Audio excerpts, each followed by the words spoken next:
My fiancé announced, "Surprise, I'm already married, but don't worry, I'm getting divorced soon."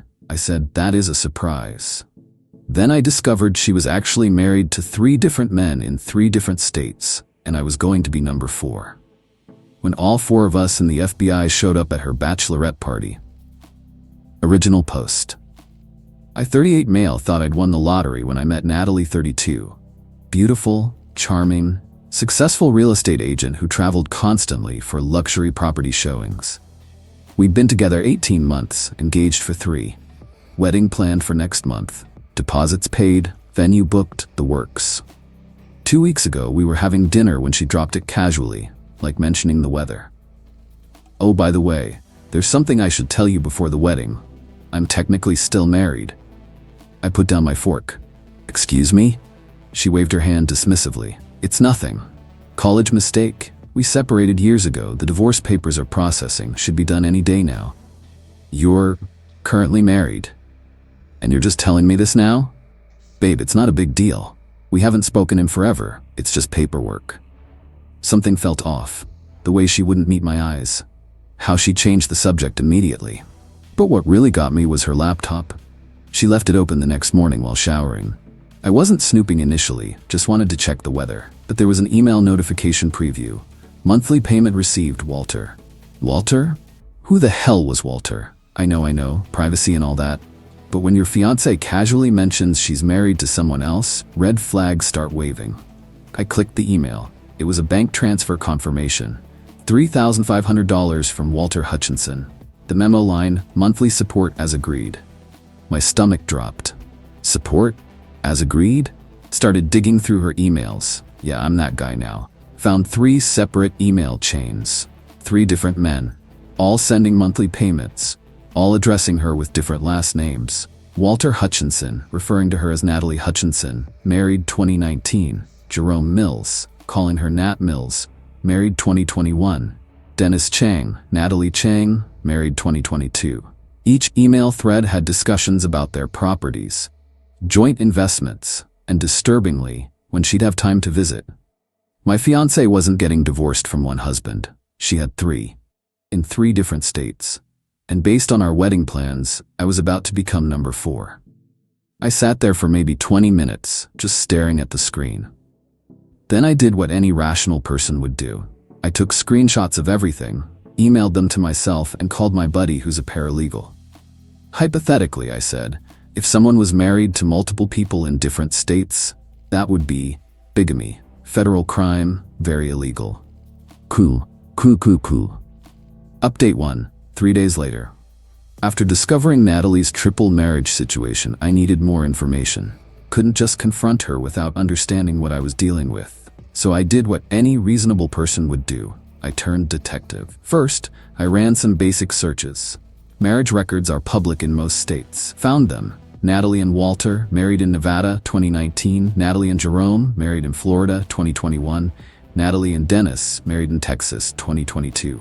All legal marriages, all still active, no divorce filings anywhere. But here's where it gets wilder. I found her Instagram accounts. Plural, she had 4 different profiles. 1, the one I knew, our life together, engagement photos, wedding planning. 2, Nat Hutchinson, photos with Walter, business trips to Vegas, blessed wife 3. Natalie Mills 21, Jerome and her at beach resorts, living our best life. 4, Mrs. Chang, properties. Her and Dennis at various real estate events. Each account painted a different life. Different friend groups, different cities. The business trips she took every month, visits to her other husbands. I was spiraling. Then I remembered. Her bachelorette party was this weekend. Her sister Jessica was organizing it. Big blowout at a rented mansion about 2 hours away. All her friends would be there. That's when I had an idea. Maybe the worst idea. Maybe the best. I found Walter Hutchinson on LinkedIn, CEO of a logistics company in Nevada. Sent him a message. "Hi Walter, this might sound strange, but I need to ask you about Natalie. Please call me." Within an hour, my phone rang. "Who is this?" Walter's voice was cautious. "I'm Daniel. I'm engaged to Natalie. Getting married next month." Long silence. "That's impossible. I'm married to Natalie."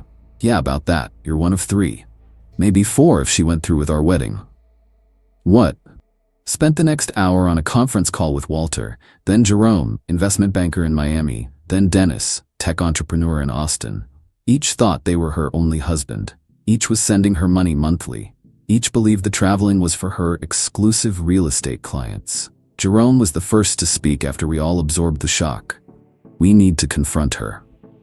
Dennis, ever the tech guy, I can track her phone. She shared her location with me.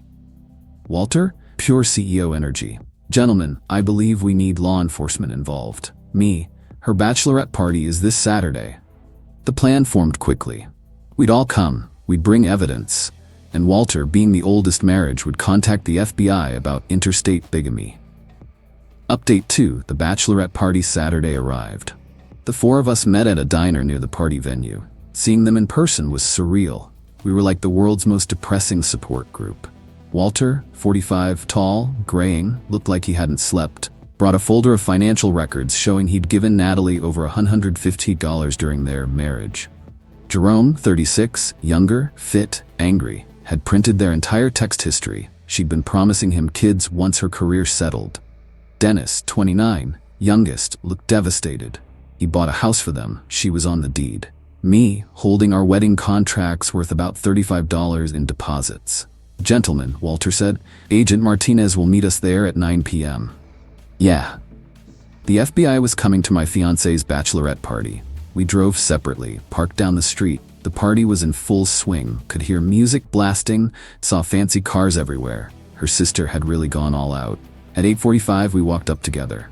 Dennis knocked. Jessica answered, already tipsy. Her face went from confused to shocked as she recognized me. Daniel? What are you doing here? This is girls only, and who are? We need to see Natalie, Walter said calmly. Excuse me, who are you? Her husband. That's impossible, Daniel's her. No, Jerome stepped forward, I'm her husband. Actually, Dennis raised his hand, legally, I'm also her husband. Jessica's mouth opened and closed like a fish. Then she slammed the door. We heard shouting inside. Music stopped. Then the door flew open and there was Natalie in a bride-to-be sash, looking absolutely furious. What the hell are you doing here? She focused on me. Daniel, what is this?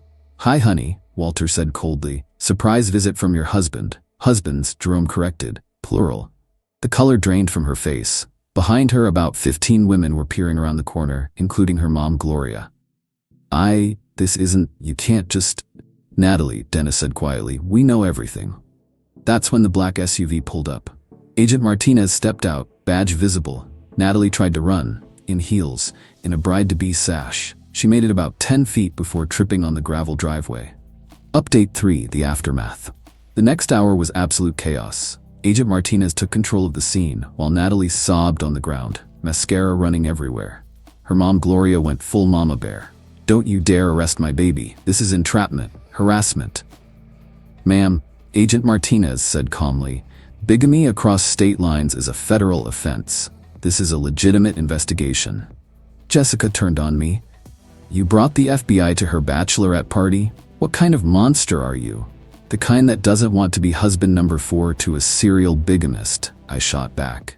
The other women at the party were recording everything. Phones everywhere. Someone was definitely live streaming because comments were already popping up. Natalie finally stood up, grass stains on her white dress. She looked at all four of us, mascara streaking her face. I can explain, she started. Please do, Walter said, arms crossed. It started as a mistake. Walter, we were young and stupid in Vegas. We've been married 5 years, Walter interrupted. You visit monthly. I pay for your mother's condo. Gloria went pale. What? Mom, Jerome stepped forward. What about our wedding in Miami, the one your parents attended? Now Gloria looked confused. We've never been to Miami. Different parents, Dennis said quietly. She introduced me to an older couple in Houston, said you were dead. Gloria gasped. Dead? Turns out Natalie had hired actors to play her parents for Jerome and Dennis. The real estate business? Mostly fake. She had a license but barely sold anything. Her income was the combined support from 3 husbands. Agent Martinez finally stepped in. Miss Williams. Hutchinson. Walter corrected. Mills, said Jerome. Change, added Dennis. Whatever her name is, the agent continued, you're under arrest for federal bigamy charges. As they cuffed her, Natalie looked at me with tears in her eyes. Daniel, baby, I love you. The others were just, "Stop," I said. "Just stop." Her friends were still recording as she got put in the SUV. Jessica screaming about lawsuits, Gloria crying about not understanding how this happened. The four of us stood in the driveway watching the SUV disappear. "Drinks?" Walter suggested. "God, yes," we all said in unison. Update 4. The deluge.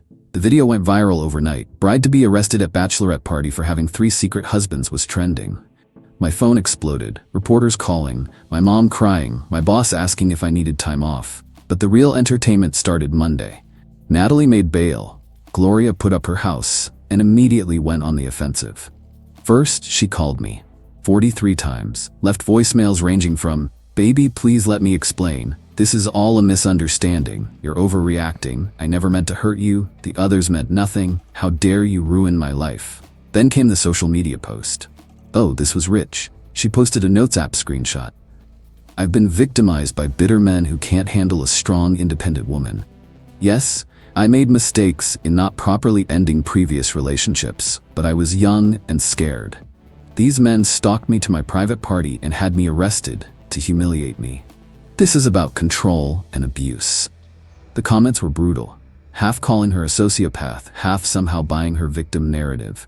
Her mom, Gloria, went on local news, actually went on TV claiming I was a vindictive ex who orchestrated this whole thing because Natalie broke up with him. "Lady, your daughter was literally married to 3 other people." Jessica started harassing all of us on social media, creating fake accounts to message us about being woman haters and conspiring to destroy an innocent woman. She even tried to get Jerome fired by calling his investment firm, claiming he was dangerous. Thankfully, his boss knew the whole story and told her to pound sand. Then came the legal letters. Natalie's lawyer sent demand letters to all 4 of us for emotional distress, defamation, loss of income, conspiracy to harass. Walter's response was beautiful. His lawyer sent back copies of the bigamy laws, their marriage certificate, bank records of payments, a countersuit for fraud totaling $150. The other husbands followed suit. Jerome wanted his $89 back. Dennis wanted her name off the house deed and his $200K returned. Me, I just wanted my wedding deposits back. Except, the venues wouldn't refund because it was within 30 days. The caterer kept half. The photographer kept the entire deposit. All told, I was out about $20. So I did something petty. I kept the honeymoon tickets. First-class flights to Bora Bora, Overwater Bungalow, the works. Non-refundable, but transferable. Took my brother instead. Posted photos of us drinking Mai Tais with Tahash to dodge a bullet. Natalie saw them and posted a rant about me stealing what was supposed to be our magical moment. Lady, you had 3 other magical moments you were juggling. Update 5. The reckoning. The federal case moved faster than expected. Turns out the FBI had been building evidence beyond just our situation. Natalie had been flagged for suspicious tax filings. She'd been filing as single in her state while receiving gifts from multiple sources. Tax evasion on top of bigamy. But before the trial, more bombs dropped. Dennis did some digging, tech guys, am I right, and found another marriage. Natalie had a brief marriage at 19 to someone named Ricky in her hometown. Never divorced. Still technically valid. That made 4 illegal marriages. Ricky, now 35, was shocked when contacted. He thought they'd gotten divorced years ago. Natalie had told him she filed the papers. She hadn't. He'd remarried, meaning he was technically guilty of bigamy too, though unknowingly. His current wife was not pleased. Then Jerome's investigation turned up something else. The luxury properties Natalie supposedly sold? She'd been using photos from other agents' listings, creating fake sale announcements, building a whole false persona as a super successful agent. Her broker's license was real, but she'd sold exactly 2 properties in 5 years. Both mobile homes. The actual trial was almost anticlimactic. Natalie tried to play victim right until the end. Showed up in conservative clothes, hair in a bun, looking like a Sunday school teacher. Her lawyer argued she was confused about the legal requirements and believed each marriage was invalid due to fraud. The prosecutor's response: she collected over $400,000 from 4 different men while maintaining separate lives with each. This wasn't confusion, it was a criminal enterprise. The judge wasn't buying her act either. Federal bigamy charges, tax evasion, wire fraud, the fake property sales crossed state lines. Sentence: 3 years federal prison, 5 years probation, restitution to all victims. Gloria fainted in the courtroom. Jessica called us all monsters and had to be escorted out. Natalie's final statement to the court: these men conspired to destroy me because they couldn't handle sharing my love. Sharing her love. Even the judge looked incredulous. Final update: it's been 6 months since Natalie reported to federal prison. The 5, including Ricky, ex-husbands, have a group chat now. We call ourselves the Natalie Survivors Club. Walter sends memes about polygamy. Jerome shares dating horror stories. Dennis rebuilt his life and met someone new. Ricky fixed his marriage after a lot of counseling. Me? I'm okay. The financial hit sucked, but I've recovered. Started dating recently, very cautiously. I joke that I now require background checks and marriage record searches, but honestly, I kinda do. The wedding vendors felt bad after the story went viral. The venue gave me a partial credit for a future event. The photographer offered a free portrait session. I used it for new LinkedIn headshots. Silver linings. Natalie's mom, Gloria, still sends me nasty messages occasionally. Stuff about ruining her daughter's life, being heartless, the usual. I don't respond. Jessica tried to sue me for intentional infliction of emotional distress for ruining the bachelorette party. It was dismissed immediately. Got a letter from Natalie last month from federal prison. She wanted me to know she's found faith and forgives me for my betrayal.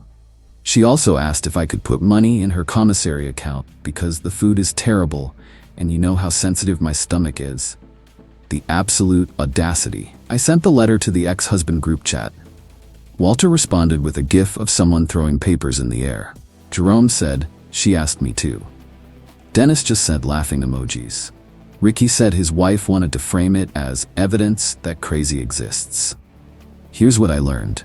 When someone tells you who they are through their actions, believe them. When your gut says something's off, listen. And when you find out your fiancé is married to 3 other people, definitely call the FBI. To anyone reading this who's been gaslit into thinking they're paranoid or controlling for having legitimate concerns, trust your instincts. You're not crazy. Sometimes people really are living double or quadruple lives. And Natalie, if you're somehow reading this from federal prison, no, I'm not putting money in your commissary. Maybe ask one of your other husbands. Oh wait. Peace out, Reddit. Thanks for following this absolutely insane journey.